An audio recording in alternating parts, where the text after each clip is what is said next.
Wagner Nunes trouxe a questão de Isaías 11:2, Provérbios 8, apontando bastante para o agir da onisciência do Senhor sobre o seu povo, e Apocalipse 5:6 vai trazer a visão do Cordeiro, o Cordeiro que é o único capaz de abrir os 7 selos, e lá está escrito que nele tinha 7 pontas e 7 olhos, que são os 7 Espíritos de Deus.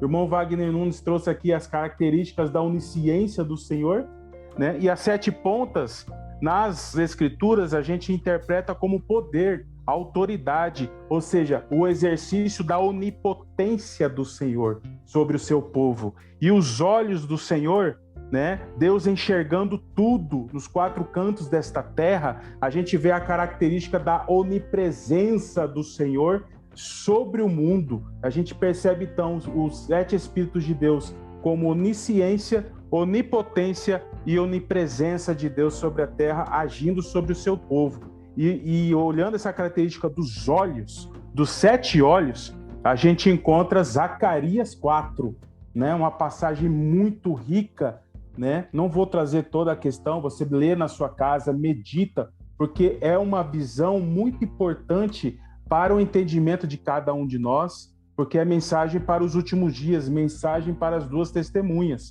E aqui no verso 10 diz assim: porque quem despreza o dia das coisas pequenas, o Senhor está levantando seus pequeninos na terra.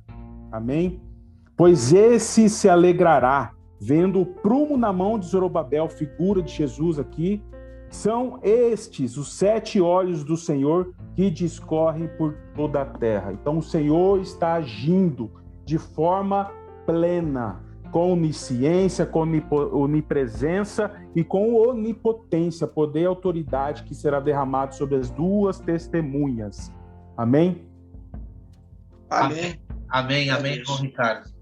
Eu trouxe aqui também exatamente tudo que o irmão trouxe, que praticamente foi o que eu sublinhei, tá? A gente pode ver algumas características apresentadas no texto, quando a gente lê, né? Apocalipse 3, no versículo 1, aonde a igreja de Sardes escreve: essas coisas diz aquele que tem os 7 Espíritos de Deus e as 7 estrelas. E quando a gente vê isso, os irmãos trouxeram um apanhado aqui das obras, né? Dessa igreja, né, que tem nome de que vive, mas na verdade está morto.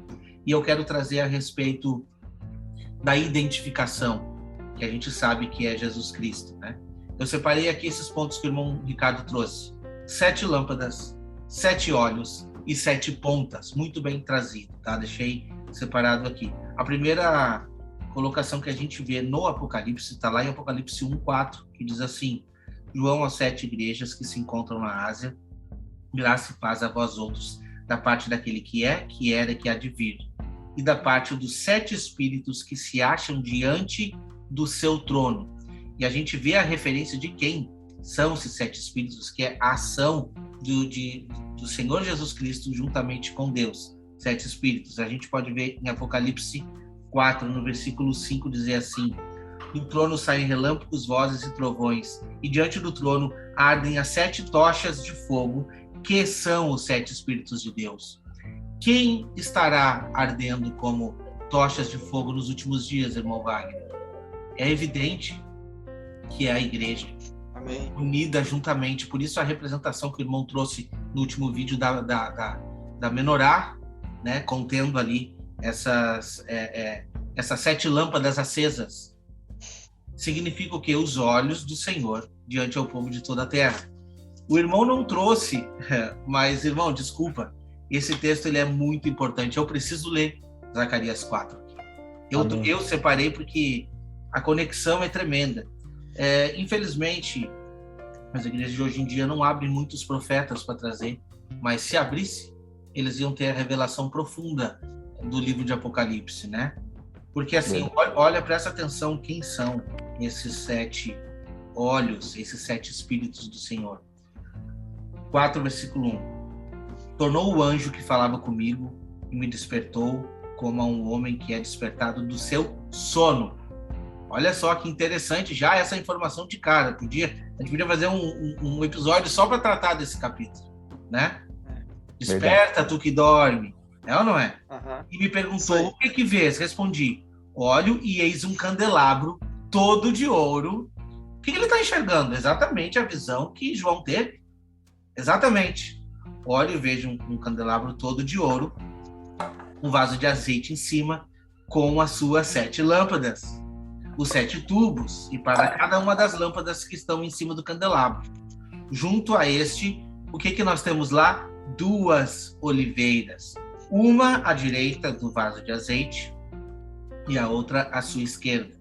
Então perguntei ao anjo que falava comigo, meu senhor, o que é isto? Vamos tentar entender o que significa isso? As 7 lâmpadas e essas 2 oliveiras, o que significa? Respondeu-me o anjo que falava comigo, não sabes tu o que é isto? Respondi, não, meu senhor. Prosseguiu ele e me disse, esta é a palavra do Senhor a Zorobabel, não por força, nem por poder, mas pelo meu espírito. Olha só, pelo espírito, diz o Senhor dos Exércitos. Quem és tu, ó grande monte, diante de Zorobabel? Serás uma campina, porque ele colocará a pedra de remate e em meio a aclamações haja graça e graça para ela. Novamente me veio a palavra do Senhor dizendo, as mãos de Zorobabel lançaram fundamentos desta casa, elas mesmas acabarão, para que saibais que o Senhor do Exército é que me enviou a vós outros. Pois quem despreza o dia dos humildes começos, esse alegrar-se-á vendo o prumo. Olha só que interessante. O prumo na mão de Zorobabel. Aqueles 7 olhos são os olhos do Senhor, que percorrem por toda a terra. E a explicação das 2 oliveiras agora. Prossegui e lhe perguntei, e quem são as 2 oliveiras? À direita e à esquerda do candelabro.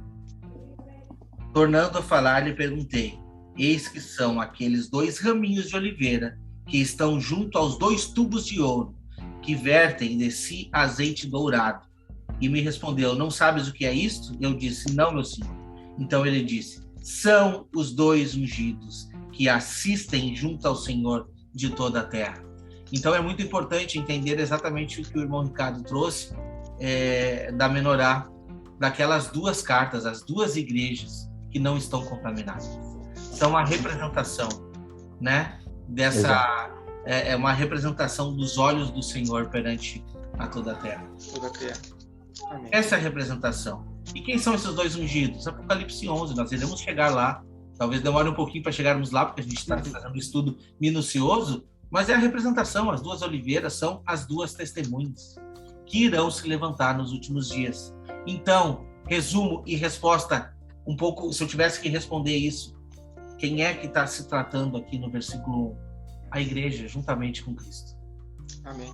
Os olhos do Senhor, as 7 lâmpadas e os 7 espíritos, eles vão estar unidos nos últimos dias, nessas 2 oliveiras que irão proclamar a mensagem. Amém, e aí vai se amém. cumprir que Jesus falou em João 14:12, farão obras iguais e até maiores do que eu fiz. Então serão dias gloriosos para a igreja, que possamos estar nos preparando, porque está muito próximo de chegar. Então, à medida que a apostasia aumenta, os fiéis estão se fortalecendo ao mesmo tempo. Então, ninguém vai impedir os planos e propósitos de Deus para as 2 testemunhas. A apostasia vai aumentar? Vai aumentar. Mas se nós permanecermos fiéis, Deus vai nos usar poderosamente. Amém, amém. Importante é que Paulo trouxe também essa realidade das 2 oliveiras lá em Romanos 11. Ele juntou a essa profecia de Zacarias 4, já de Isaías, de Ezequiel 37. Pegou Zacarias 4, Ezequiel 37, do 15 ao 28, e explanou isso, as 2 oliveiras, né? A oliveira brava, tipificando os gentios, e a oliveira cultivada, tipificando os judeus, e unindo elas, né, como um enxerto, ou seja, unidas num só propósito. Então a mensagem é linda, né? 2 casas de Israel é chave mestra para entender muitas profecias e entender principalmente as mensagens aí acerca dos últimos dias. Amém. Amém.